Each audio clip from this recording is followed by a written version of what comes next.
women empowerment cell and department. Today we all gathered here on the. I cordially invite our secretary and correspondent.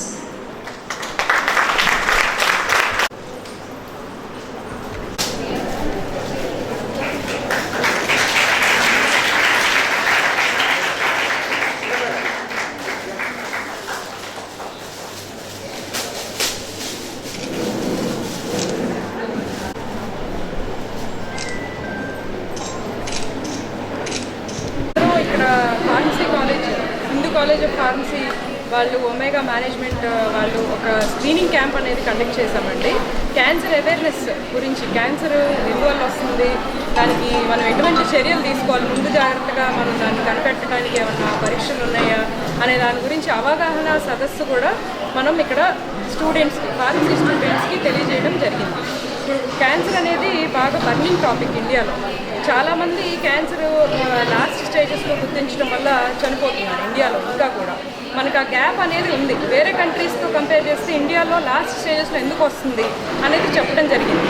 అంటే cancer గురించి అవగాహన లేకపోవడం ఒకటి, తర్వాత మనకి క్యాన్సర్ వస్తే పక్కన వాళ్ళు ఏమనుకుంటారు అని మొహమాటంగా చాలామంది కూడా బ్రెస్ట్ క్యాన్సర్ వచ్చిన ఆడవాళ్ళు కూడా ముందుగా రారు.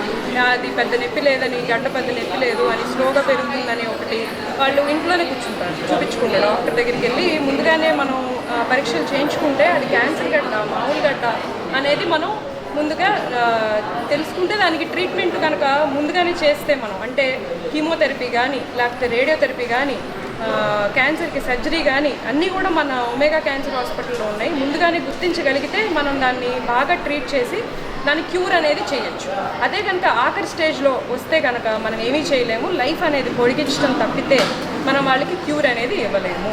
ఇది బ్రెస్ట్ క్యాన్సర్ అవనివ్వండి, సర్వైకల్ క్యాన్సర్ అవనండి. సర్వైకల్ క్యాన్సర్కి వచ్చేసి ప్యాప్స్మియర్స్ మనం ఇక్కడ చేపించడం జరిగింది.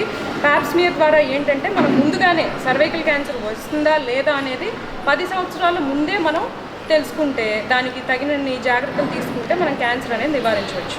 ఇంకొక ముఖ్యమైన విషయం ఏంటంటే సర్వైకల్ క్యాన్సర్ వ్యాక్సినేషన్, అంటే టీకా ద్వారా సర్వైకల్ క్యాన్సర్ 90% మనం నివారించవచ్చు. సర్వైకల్ క్యాన్సర్ టీకా ఎవరెవరికి వేయచ్చు అంటే 9 సంవత్సరాల నుంచి 15 సంవత్సరాల ఆడపిల్లలకి 2 డోసులు సరిపోతాయి. 15 సంవత్సరాల నుంచి 45 ఏళ్ళ వరకు కూడా 3 డోసులు వేయాల్సి వస్తుంది. సో మనం చిన్న వయసులో వేస్తే ఇంకెక్కువగా అది పనిచేయడం అనేది జరుగుతుంది. చిన్న వయసు ఆడపిల్లలకే మనం ముందుగా మనం చెప్తే వాళ్ళ స్టూడెంట్స్ వాళ్ళ అక్క చెల్లెలు కానీ లేకపోతే టీచర్స్ వాళ్ళ పిల్లలు కానీ వచ్చి వేయించుకుంటే మనకి బాగా ప్రివెన్షన్ అనేది జరుగుతుంది. తద్వారా మనం సర్వైకల్ క్యాన్సర్ అంటే గర్భసంచి ముఖద్వార క్యాన్సర్ని మనం పూర్తిగా నివారించవచ్చు. Thank you.